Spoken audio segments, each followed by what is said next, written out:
the formal name was Main Street. The colloquial name was White Street. And so my mother would make that right. And I never understood why. It's like, Mom, you just go down there and go. But, driving down south in your brown 450 SL Mercedes. Which I was like, stop there. Stop there, Mama Capehart.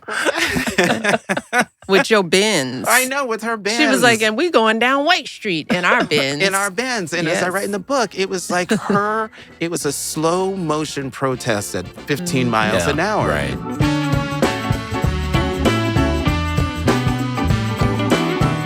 This episode is brought to you by TheraFlu.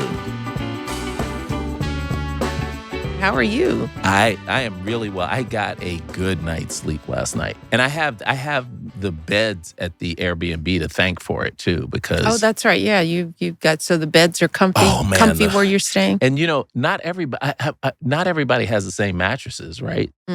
But this one is on a platform. So it's not like a box spring and a mattress. This is just the mattress on a platform, but it feels like I'm on a regular bed. Oh, well, there you go. Yeah. That's a good tip-off. Enough about my night. Yeah. We have a guest here. Well, we do, but one of the things we said we wanted to do yes, today, yes, because we want to officially welcome back Natalie, our producer, who has been on maternity leave, and she is a new mommy of a beautiful baby girl. Remind me of your daughter's name, Leona.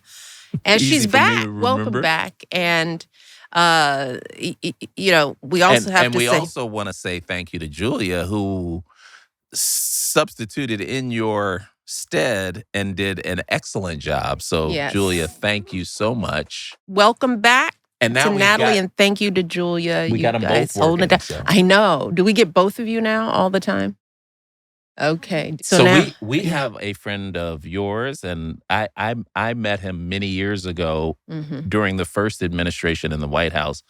But I told him it was so many people I met, and I was still coaching, so I probably had lost the game and didn't want to. I don't know how you can not know anybody. Jonathan Capehart. I mean, Jonathan Capehart is like, he's a fixture in so many homes. Yeah, I know of him, of course. But you didn't remember whether you meet him. I hadn't remembered meeting him. And, Jonathan is a Pulitzer Prize winning journalist.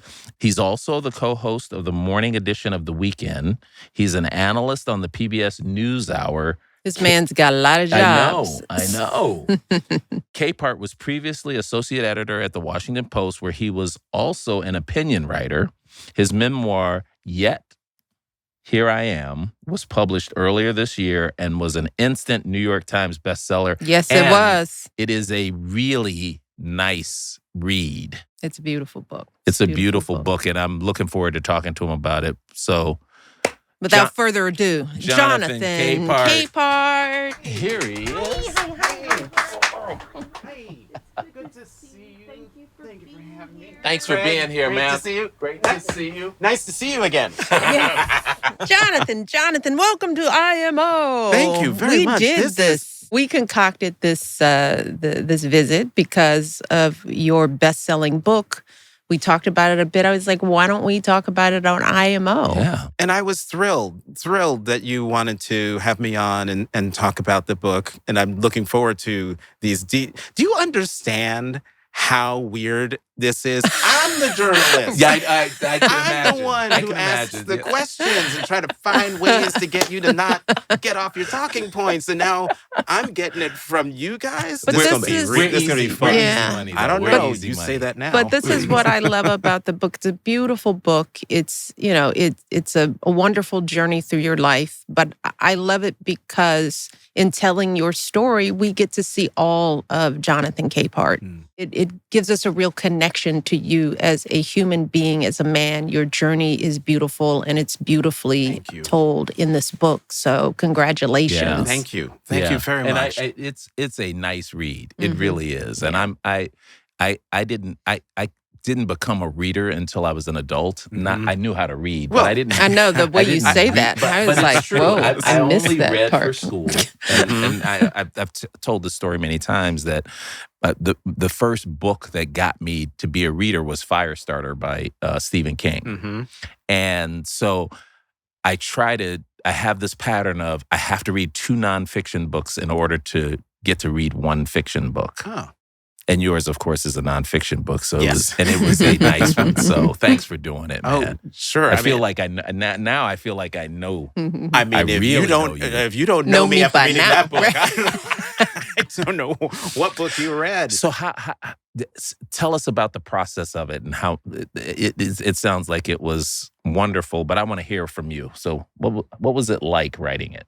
So during the first Trump administration, I decided to, you know what, this is a little intense. I'm going to get off this merry-go-round.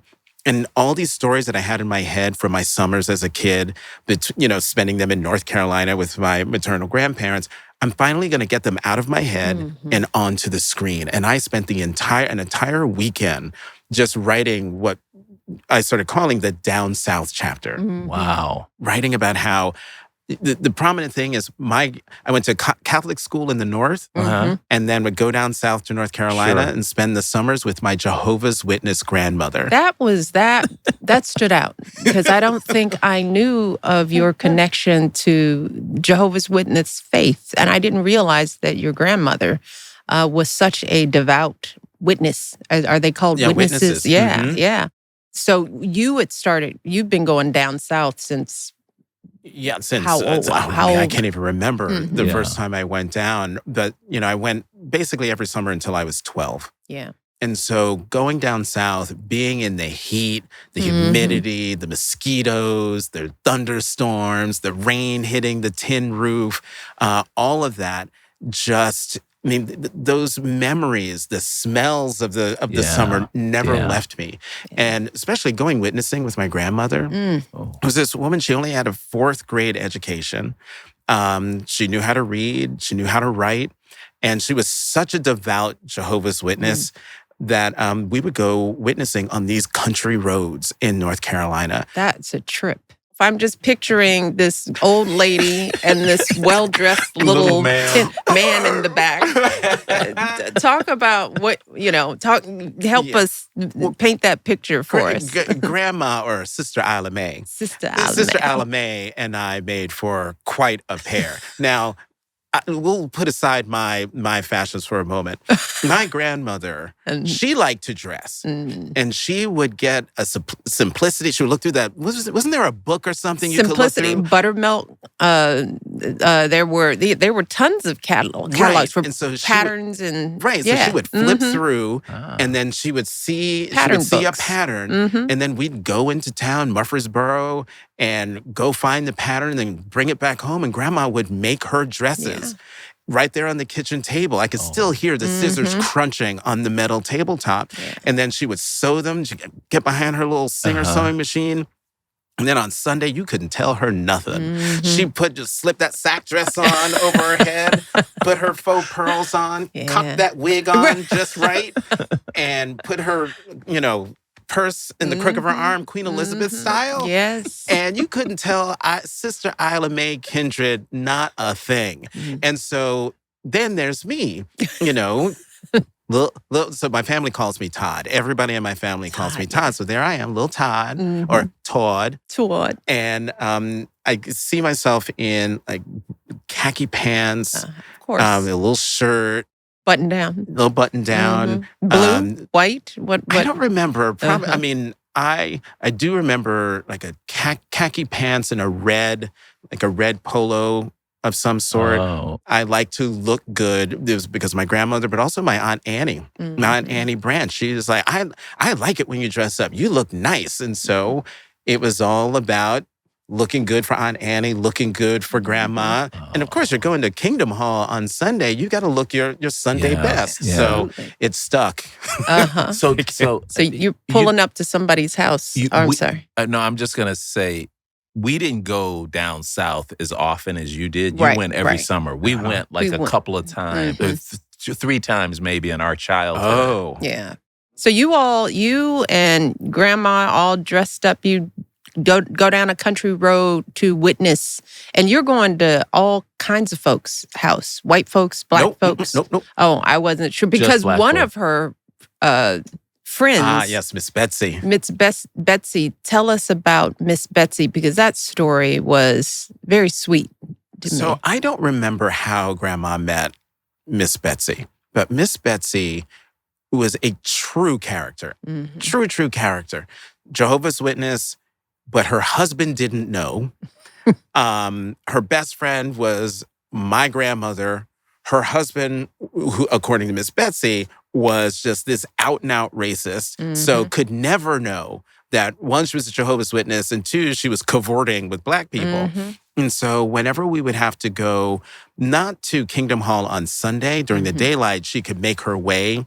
But if they went witnessing or in the evening or Bible study, Miss Betsy would call, and the phone would ring, and we would go. I'd go get the phone, hello, and then there would be silence on the other end, and that was like, oh, this is Miss Betsy. It's time to move. It's time to move. Right. So I would wait to listen, and then she would whisper into the phone like, I'm on Country Road, Route 4, by the big tree across from the house on the bend.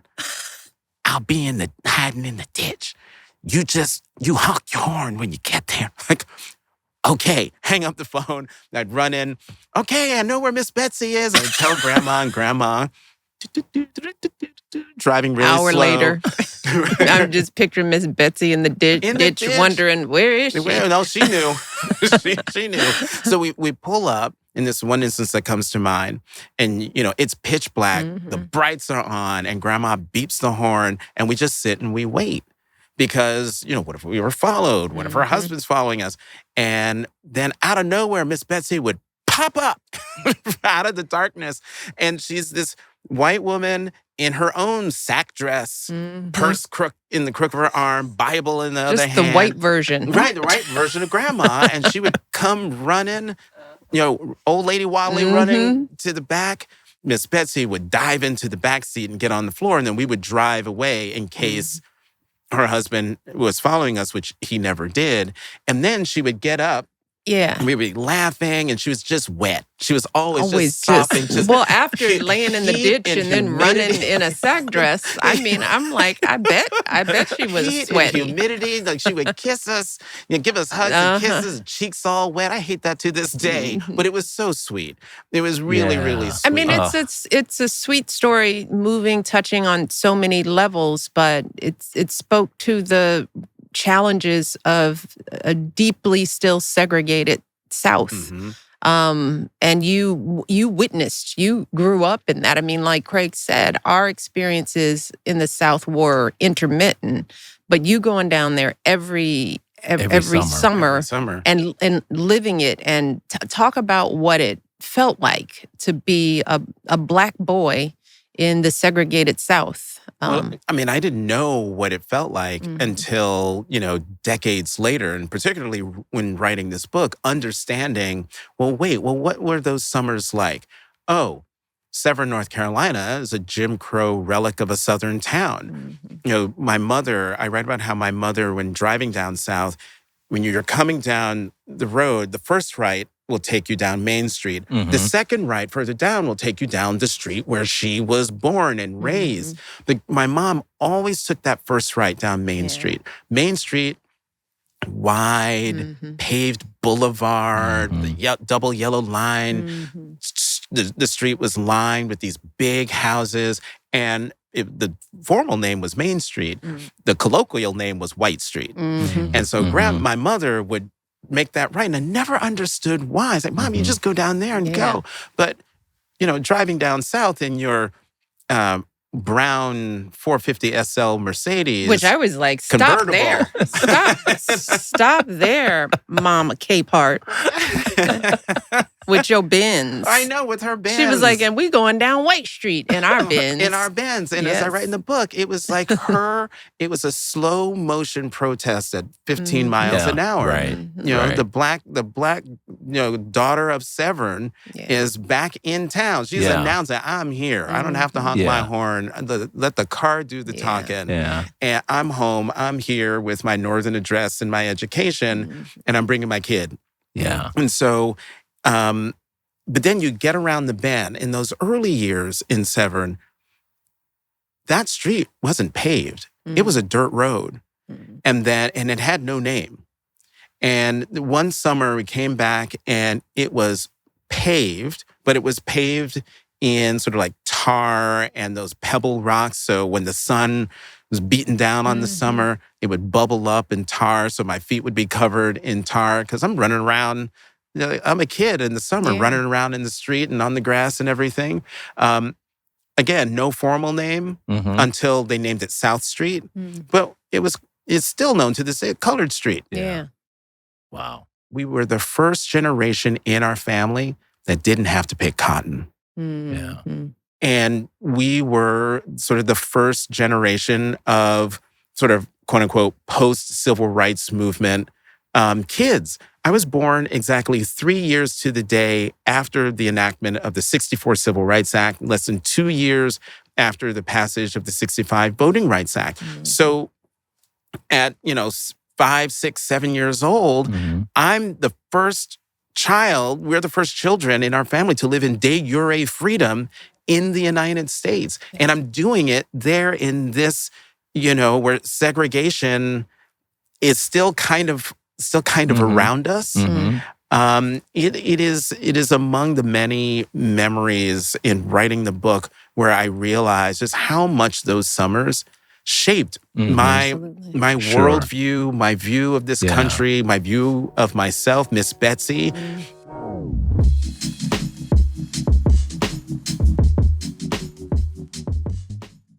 This episode of IMO is brought to you by Theraflu. Theraflu, makers of fast-acting cold and flu relief, believes everyone deserves the right to rest and recover when they're sick, no matter where they live or how much money they make. When I was coaching, if I got sick, I found it hard to choose between taking time for myself to rest and heal and showing up for my family and my team. Luckily, I had the ability to take paid sick time when I really needed it, but not every American has that option. In 2021, Theraflu launched the Rest and Recover Fund, and they've committed more than $1 million to provide micro grants to families and individuals, helping offset the cost of taking a sick day for those that don't have coverage.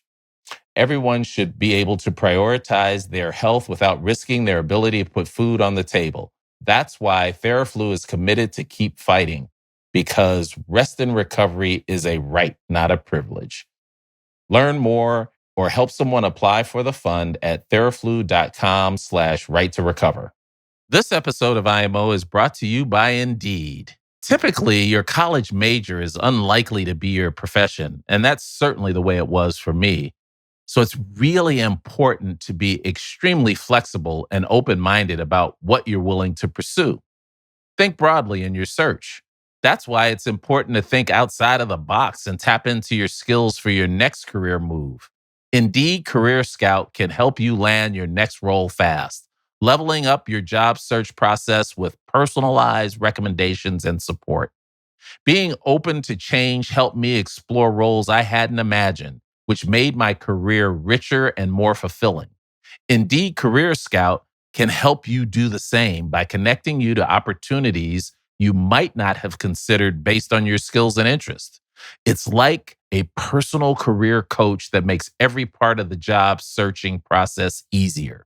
It can tailor your resume for specific applications, match you with new opportunities, and even help you practice your interviews. Indeed's mission is to empower people to use their skills to find better work, and Career Scout is their latest innovation to help you do that. The future of job searching is here, and it's called Indeed Career Scout.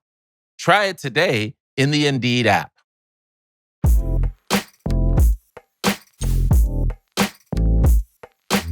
Your mom, I want to talk about your mom too, because just a lot of things you said in describing your time down south. Number one, Southern girl comes back after with an education, a beautiful car, successful, but your mom was a single parent, and she did all that on her own. And I just want you to talk a bit about Margaret, who, by the way, I would want to have here because Margaret is actually my favorite Capehart.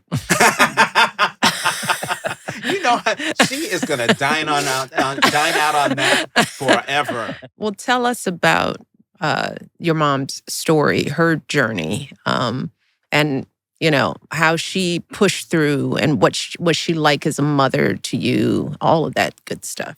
So, a few things, foundational facts. Yes, I know you know how to do this. My mother and father married 2 years before I was born. Right. They moved to Brooklyn, to Park Slope, and then moved to Newark. My father died when I was 4 months old. He had a blood clot that went from his legs to his lungs to his heart.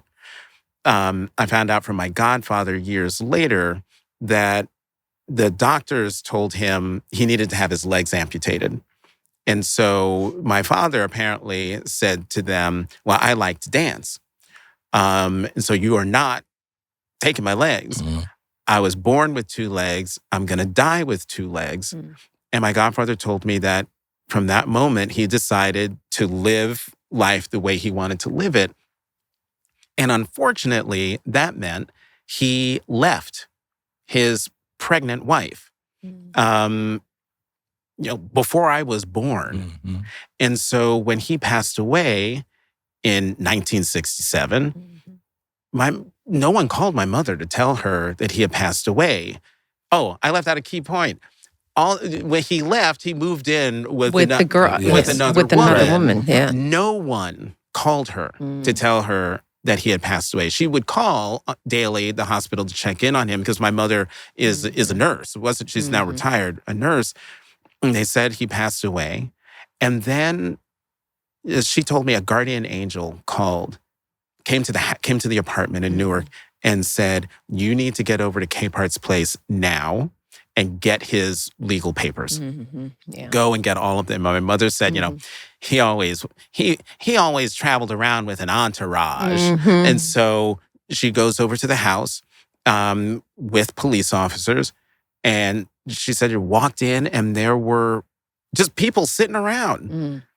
Any of these jokers were going to call his wife because he didn't divorce her. Yeah. She got the legal papers, and then another guardian angel, as she described them, told her that you're entitled to veterans benefits for the rest of your life. And it's those 2 guardian angels who changed the trajectory of our lives. I would also say that Willie Capehart changed the trajectory of our lives by not divorcing my mother, because as a result, we were able to avail ourselves of those things. So my mom, she worked her butt off, double shifts. She taught me how to iron, how to do laundry, okay, Mom even knows this. She's not a great cook. Oh, but she did teach me how to boil water to make pasta. She taught me things so that way, as she said, you don't want to have to rely on anybody else. Right. You have to be able to depend on yourself. And there's some upsides to that. There are also some downsides to that. But she instilled in me an independence. That she knew I would need.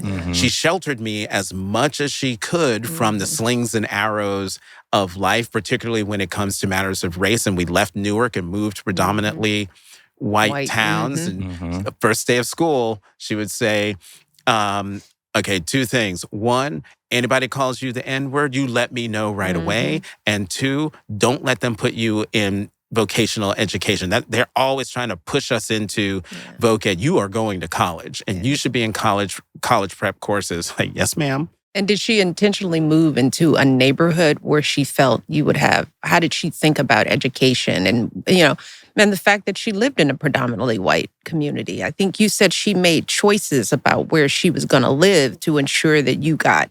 Oh, sure. Now, it wasn't as like today, folks like, hey, what is the elementary school? What are their scores and their placement within the state? No, mom was like, we got to get out of Newark. And we got to go someplace where it's not Newark. So the first place was North Plainfield.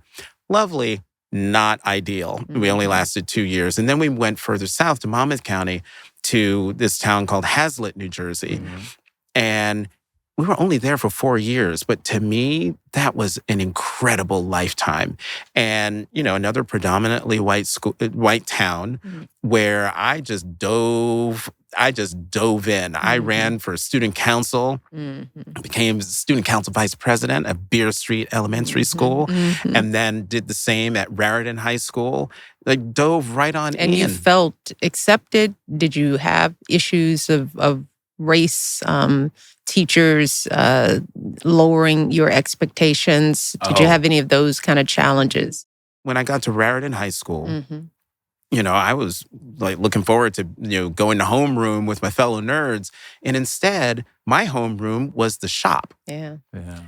Sitting they tracked you. Sitting around this giant wedge table with the, what is that?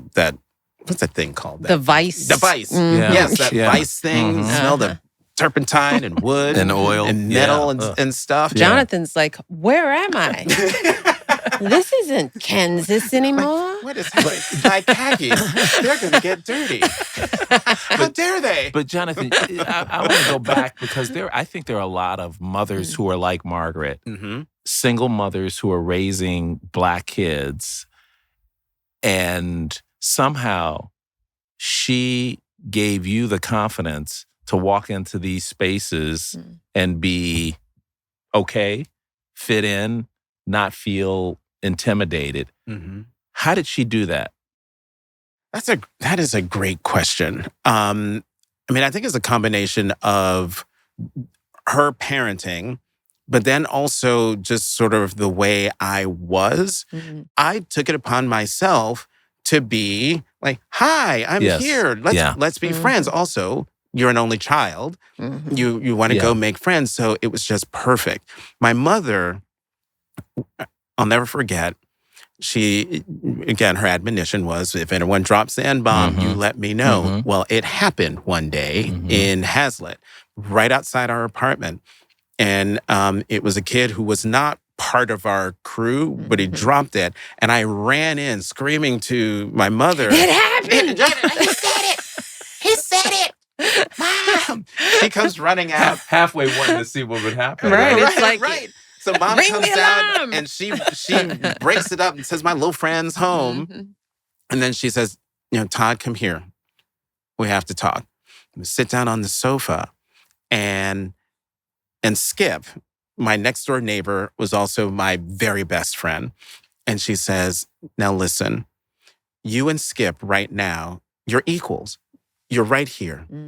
But as you get older and you move through life, Skip is going to climb higher. And he's going to climb higher because he's white. I was screaming at the tops of my lungs. How can you say that? That's not true. You're lying. Why are you doing this? I really, she tore my heart out, this conversation. Tears. I screamed myself hoarse. And I remember just the look on my mother's face in hindsight was one of sorrow. Sorrow is the way I would put it, because just think about it. She has had to have this. She knew this conversation was coming. She probably, knowing me, she knew what my reaction would be. And you can steel yourself against that and prepare yourself for that as much as you can. But when you see your child respond in that way, how could that not be heartbreaking? But also heartbreaking because at some point that same child is going to come back to you decades later and say, you were right. I was naive. In a lot of ways, I still am that naive little boy, but it was that naivete that gave me the blinders to plow ahead, to walk into rooms where people would look and like, who's this black kid? Who does he think he is?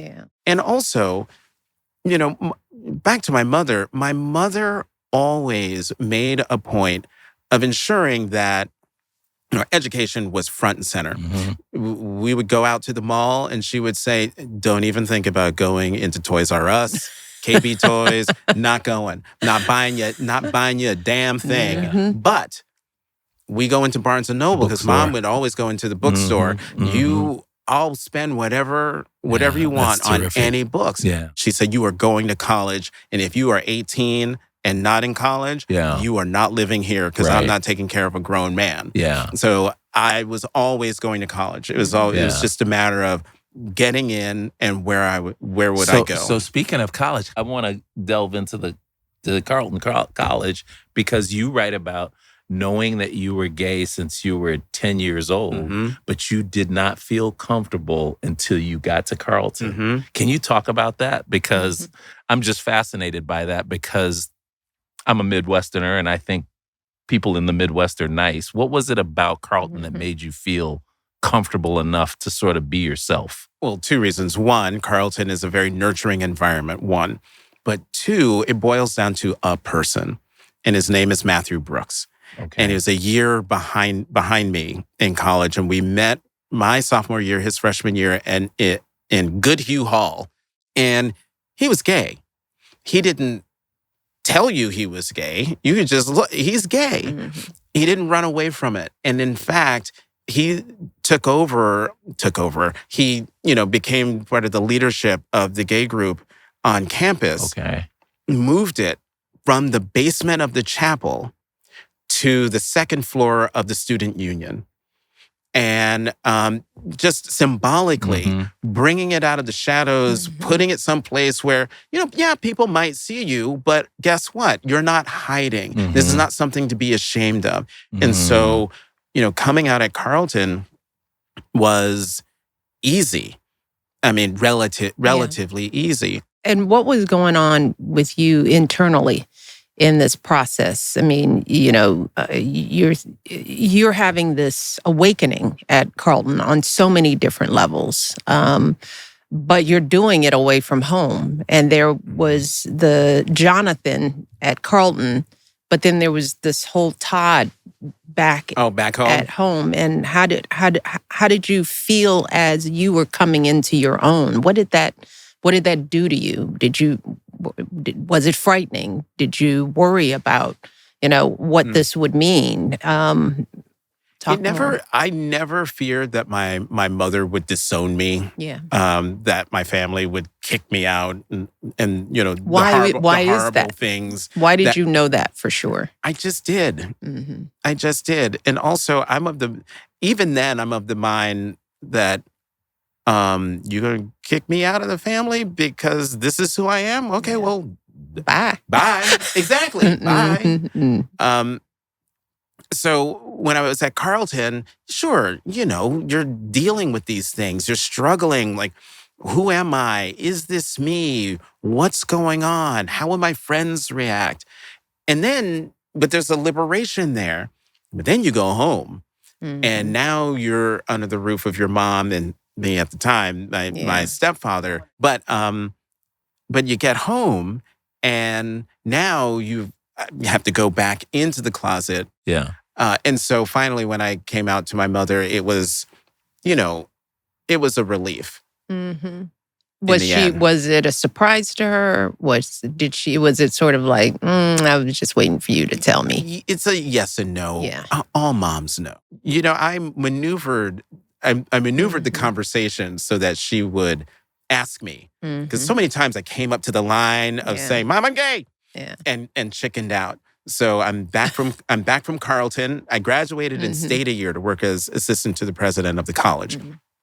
Back home in my childhood room, in Hazlitt, which suddenly feels a whole lot smaller now, that right? happens. I'm That sitting on the happens. futon, and my mom, she's mad because I corrected her on some of her language about things. College boy. And, right? And she said, ever since you came back from college, you've become so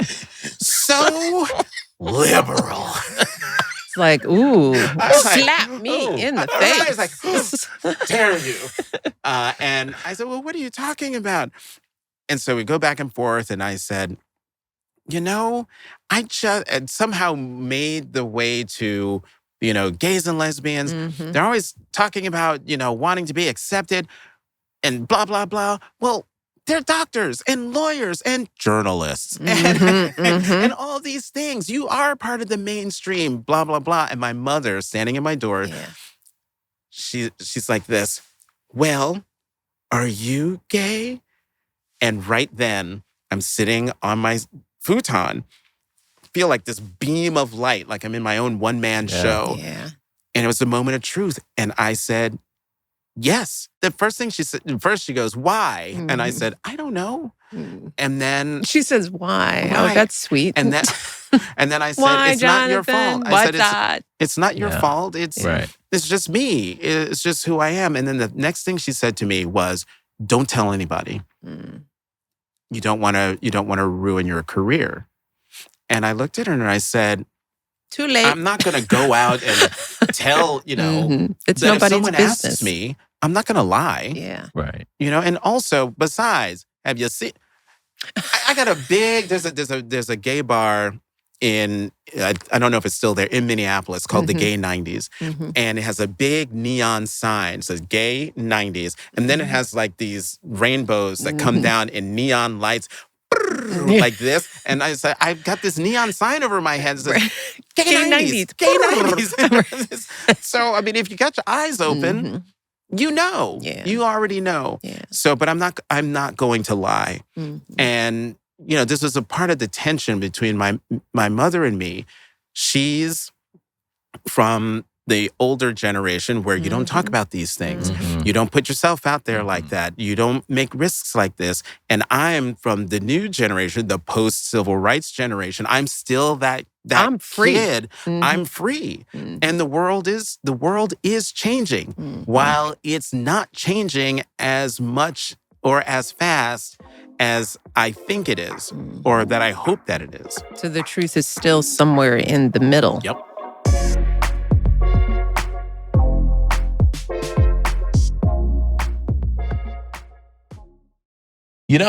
January always feels like that moment to hit reset, to finally stop saying maybe one day and actually start becoming who you're meant to be.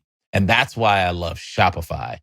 If you've got a dream, whether it's a side hustle you've been sitting on or something bigger, Shopify makes that first step simple.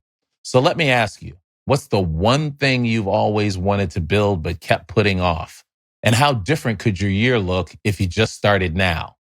If 2026 is your year, go to shopify.com/IMO and make your move. This episode of IMO is brought to you by Progressive Insurance, who help people move forward and live fully. Owning a home can be one of the most powerful ways to build financial security. But for many, especially first-generation buyers, it can feel out of reach.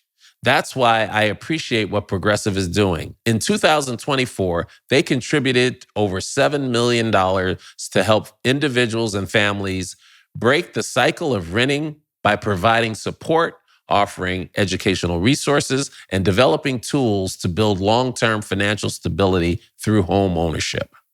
Their work goes beyond just insurance. They're opening doors.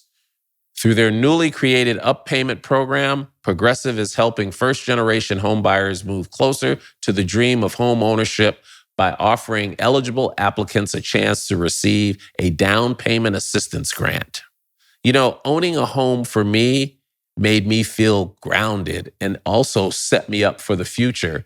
And as a coach, when your life is dependent on wins and losses, it's really important to have the comfort of a really nice home to come home to, especially for your family. Home ownership is one of the biggest investments you'll ever make, and Progressive wants to help more people take that life-changing step. Learn more today at progressive.com/openthehouse. This episode of IMO is brought to you in part by Acorns. You know, one of the most valuable pieces of money advice I've ever gotten is that financial wellness isn't about how much you make. It's about making the most of what you have. That's something I've carried with me from my time on Wall Street to today. And that's why I love Acorns. Acorns is a financial wellness app that makes it easy to start saving and investing for your future. You don't need to be rich. Acorns lets you get started with the spare money you've got right now, even if all you've got is spare change. You don't need to be an expert. Acorns recommends a diversified portfolio that can help you weather all the market's ups and downs. You just need to stick with it. And Acorns makes that easy. Acorns automatically invest your money, giving it a chance to grow with time. The best advice I've gotten was from my father, and that was to pay yourself first. So sign up now and join over 14 million all-time customers who have already saved and invested $25 billion with Acorns. Plus, Acorns will boost your new account with a $20 bonus investment. Offer only available at acorns.com/IMO. That's acorns.com/IMO to get your $20 bonus investment today. From Acorns, mighty oaks do grow. Investing doesn't have to be complicated. Acorns makes it easy to invest for your future, plan for tomorrow, and spend smarter today. Paid non-client endorsement. Compensation provides incentive to positively promote Acorns. Investing involves risk. Acorns Advisors/LLC and SEC registered investment advisor. View important disclosures at acorns.com/IMO.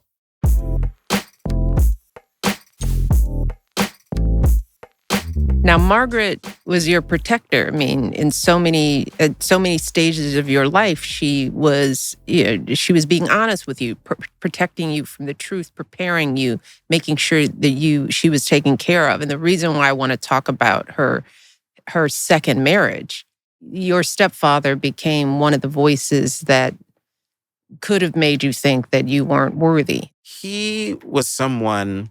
We can learn lots of lessons from people. Yes. Good people and bad people. Absolutely. Good lessons and bad lessons. Yep. And I learned from him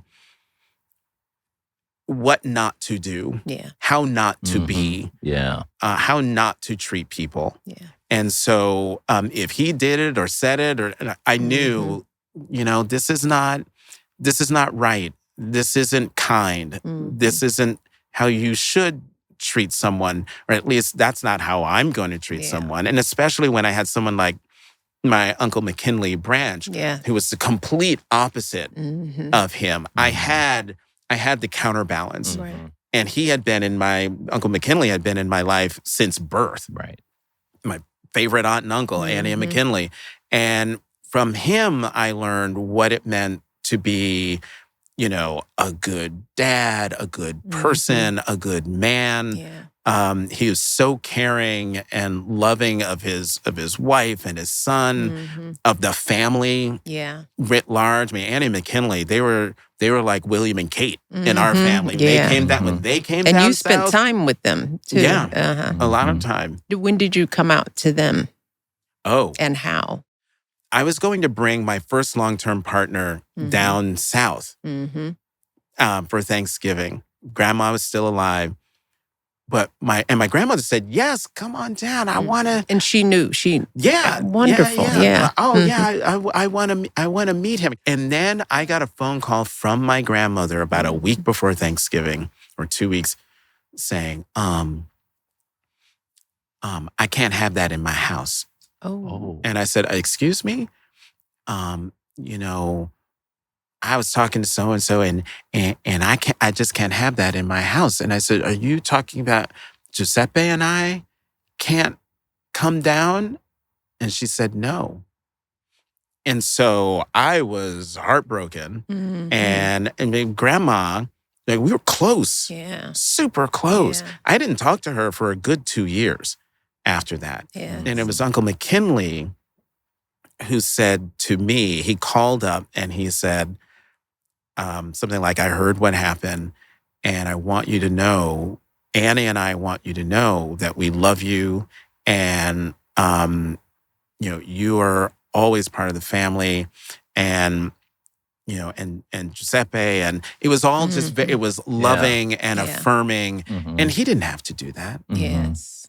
But he did. Yeah. And, an African-American man. Yes. Picking up the phone. Oh, yeah. And calling to tell me that. Yeah. Told me everything that I needed to know. Well, one, I already knew this about him. But the fact that he called me just sort of showed that this is a guy who pays attention and knew that I would be hurt by this. Yeah. He knew you. And called and wanted to make sure that I knew that, don't get it twisted. Like, we are here for you. That's kind. We love you. That's and then kind. I go and talk to Grandma and I finally talk after I a was couple gonna years ask. of not talking. Come to find out, she was fine. It was my Aunt Dorothy. It's always Not Dot. Dot. Aunt It's Dot. always Dot. Dorothy. Got into Got Grandma's in her ear. You don't want none of that down here. Right. She's like, maybe I don't. Right. But it was good that you found out your grandmother's intent. Oh, yeah. Where her heart was. I mean, I'm sure, you can't win them all, and people will be who they are. But I just sense in you, just an internal security that isn't always there in young people as they are dealing with their sexuality. And you've continued to hold on to that. It's a reasonable man approach to things. Yeah, and particularly a young Black man, because I'm a little bit older than you, but in Black families, being gay is tough because we're tough on gay folks, and your level of security in yourself, young people should look at that. And our mom always said, just be yourself. Never be afraid to be yourself. People will like you or they won't like you. Right. But all the people who care about you it won't matter. They're going to like you no matter what. So as you get older, you soon realize, what, you don't like me? Yeah. Great. Yeah. One less. I don't care. One less person to deal with. Seriously. Yeah. That's a good time to move into our listener question. Thank you, Jonathan. Thank you for that. Yeah. We're not done yet. Oh, okay. Yeah. I'll settle back. Yeah. And Natalie will read it for us. And this is from Dominic from Washington, D.C. I'm writing as someone who is hurting and feeling deeply frustrated. As the only openly gay man in my family, I often feel isolated, especially when spending time with my brothers. One is a professional athlete, and our social outings usually revolve around straight bars or environments where I feel like I can't fully be myself. Recently, I invited them to join me at a gay bar for the first time after going to multiple straight bars, and they wouldn't even come inside. They stood outside and waited. I ended up crying, feeling rejected and unseen later in the night. Am I wrong to feel frustrated? How do I keep showing up for my family who don't always show up for me? Dominic in Washington, D.C. Wow. Dominic, I have so many reactions. Please. So many emotions.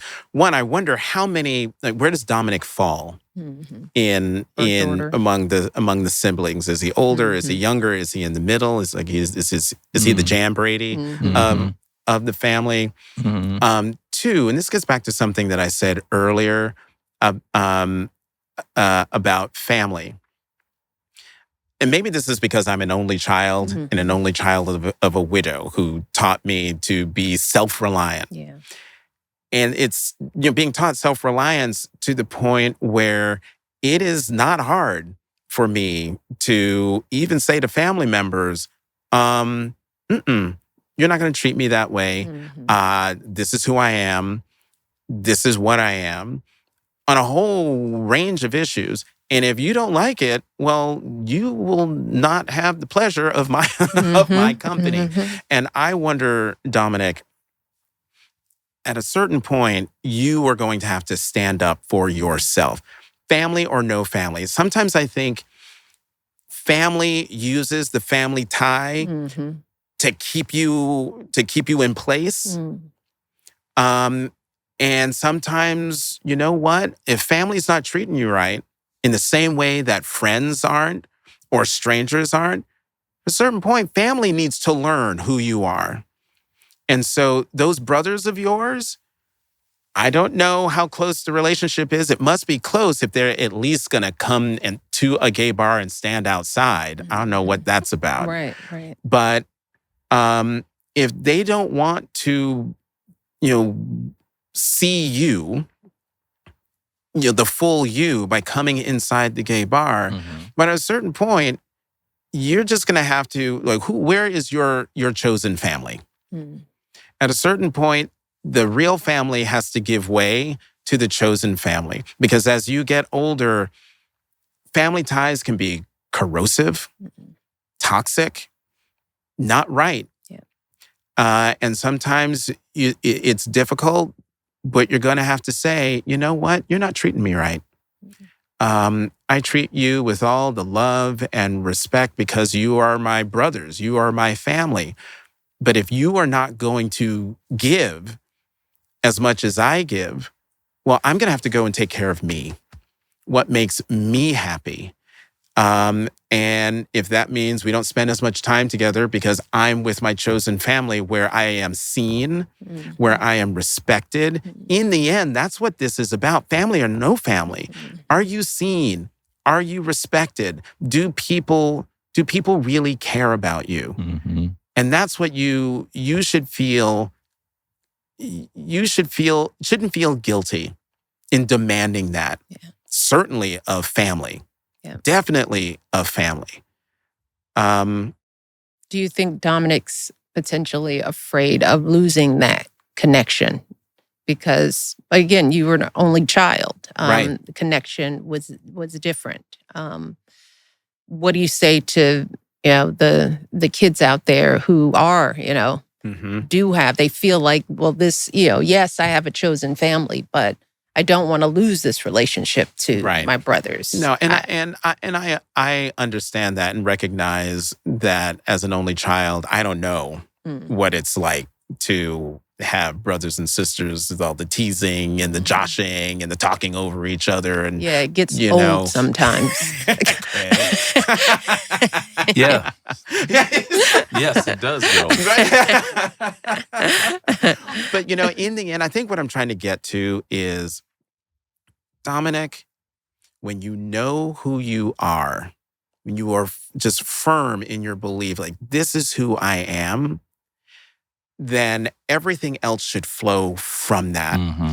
And that should dictate and determine how you relate to your brothers, how you relate to the rest of the family. I'm not saying, just give up on them, dump them, tell them, bump you, I don't ever want to talk to you again. That's not what I'm saying. In the end, what I'm saying is, Dominic, learn who you are. And then once you know who you are, and by that I mean, what do you like? What don't you like? What will you put up with? What you won't put up with? Just as a human being, from people, regular everyday people, but also from family. And just because they're family, that does not give them a pass to not treat you with respect or the way you want to be treated. And so whether you are an only child or you are the middle of 5 or the oldest of 5 or the youngest of 5 or however many, as long as you know who you are, then you will know how to navigate this and never stray from that. You will always be safe and secure when you know exactly who you are.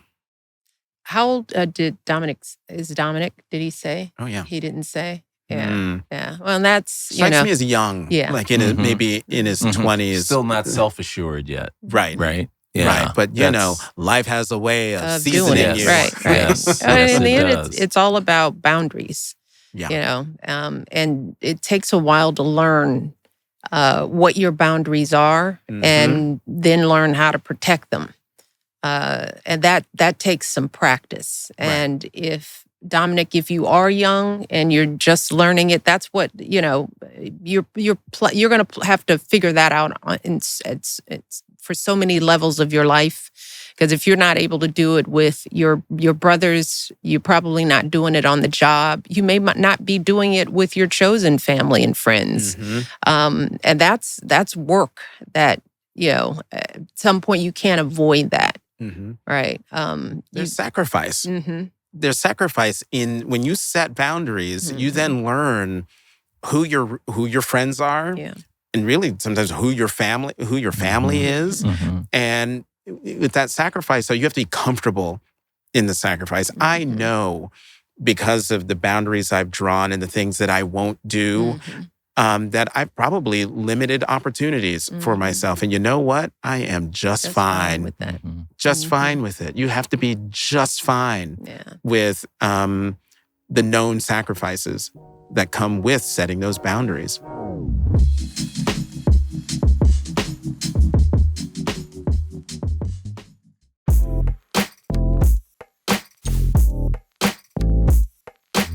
And on the other end of that, those boundary settings, there's room for new, better, more. Because if you free yourself up from the things that don't serve you and bind you down, you'd be surprised, Dominic, that there's room for something really special in there. I mean, you talk in your book, Jonathan, about your chosen family, this beautiful New York, life that you've built for yourself. And, having that attitude, led you to what felt, as you described it, this amazing community of support, full of diverse people who accepted you, and the dinners that you all would have together, the travel, what that all did to expose you. You developed a love for other countries, and because you created some boundaries that opened up opportunities to bring other people into your world. And also with this New York family, as I read, I met these people through a friend who said, come to this party. And then he didn't come to the party. But I walked into this room that felt like just a giant hug. Because in the room were other nerds, other Black nerds. They're not going to like that I call them that. But they're special. Right. But these were African American, mostly, not all, but young professionals to whom I didn't have to explain anything. Yeah. They knew, they understood where I was coming from. Similar backgrounds. We all watched Soul Train Saturday morning. We all knew the music and the songs, and we bonded over that from disparate parts of the country. And here we are in New York, young Black professionals, and we have this common language, and we have these common aspirations. We came to the city to do stuff, to make names for ourselves, to just forge a life on our own.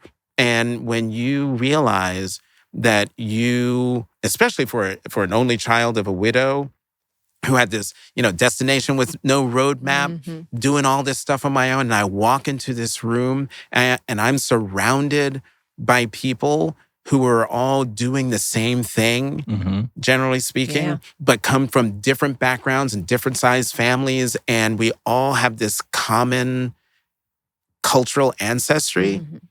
I mean, just the shoulders come down. I mean, that's why Martha's Vineyard is such a special place. That is a place where shoulders come down. That is my New York. This family was formed in the mid 90s in New York, and then come to Martha's Vineyard in my tender age, late early 50s. And again, it's that place where the shoulders come down. I am with friends who I know from outside the vineyard, but we're there and we don't have to explain a lot, if anything. Yeah. And sometimes we need to have those places. And I would encourage Dominic to focus his energy on building that place. You call it the chosen family. And it's not to replace the current Right. family, but we all have a chosen families. I mean, I love my brother, but he's not coming to the vineyard. Right. I come to the vineyard. I come to the vineyard. Thank God for my chosen family, because my actual family is not choosing me. Dominic, just hit your brothers one at a time. One at a time. Take them out one at a time. Find out which one is the leader and which one you can pick off, and then slowly get them into your chosen family. So That's actually a good point. Why are you doing all this stuff with all the brothers? That's Which one are you closest to? Just go and just hang out with him and do that with each one. And I think it's life is individual relationships. Yep. Jonathan, thank you. Jonathan, you are a beautiful storyteller, and your life is it is rich. And thank you for your willingness to share it, and thank you for being out there on the front lines, fighting for our democracy. It is sometimes thankless work, but you do it with grace. Thank you. It's a calling. Yes, it is. It has been a calling from the time you were reading the National Geographic. It's a little kid. A little bitty kid.